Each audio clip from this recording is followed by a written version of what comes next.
Elena didn't tell anyone how tired she was. Not the kind of tired that sleep fixes. Not the kind that goes away with rest. It was the kind that sat in her chest every morning. The kind that made breathing feel heavier than it should. After everything she had been through, life felt distant. Like she was no longer inside it, only watching it happen. The days that followed. After Daniel, she stopped expecting anything from people. No more hope. No more excitement. No more plans for the future. She still woke up on time. Still answered messages. Still went to work.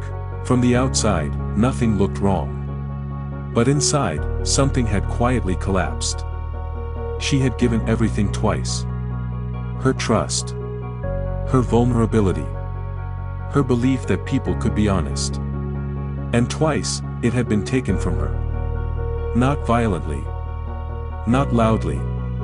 Just erased. The loneliness no one sees. People think loneliness means being alone.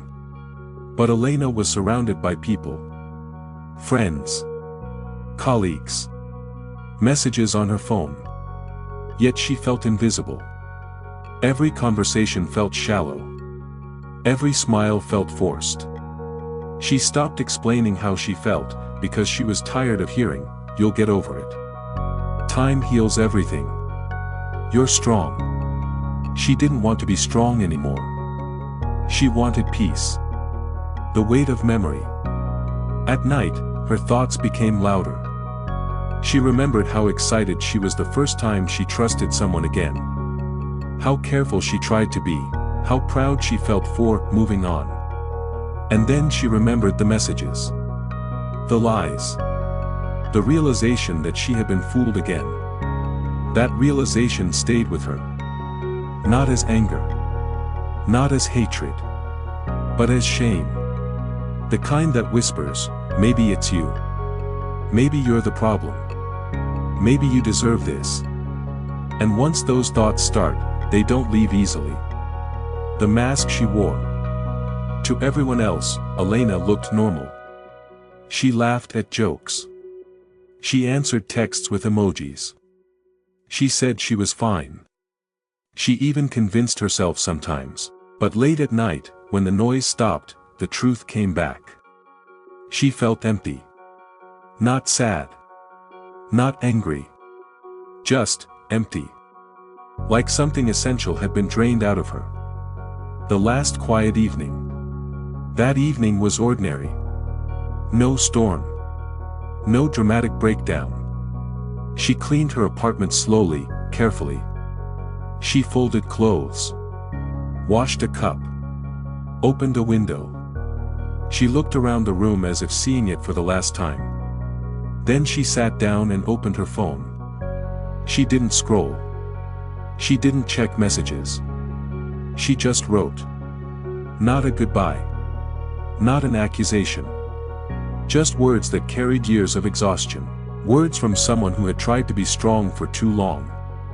The silence that followed. The next morning, her phone stayed silent. No replies. No activity. At first, no one worried. Elena was quiet sometimes. But hours passed. Then more. And then the silence became impossible to ignore. When they finally realized something was wrong, all that remained was stillness. No explanation. No answers. Just absence. What everyone said after. She seemed okay. I just talked to her. She didn't show any signs. That's what people always say. Because pain doesn't always scream. Sometimes it whispers. Sometimes it smiles. Sometimes it hides behind strength. And sometimes, it waits until no one is looking. What her story teaches us. Elena didn't want attention. She didn't want pity. She didn't want to be remembered this way.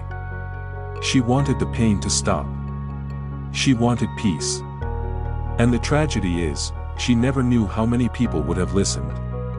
If she had just said one more word. Final message. If you're watching this and something feels familiar, please know this: you are not weak. You are not broken. And you are not alone, even if it feels that way. There are people who care. There are people who will listen. And your story is not over yet. Reaching out is not failure. It's courage. If this story touched you in any way, backhand index pointing right, like this video.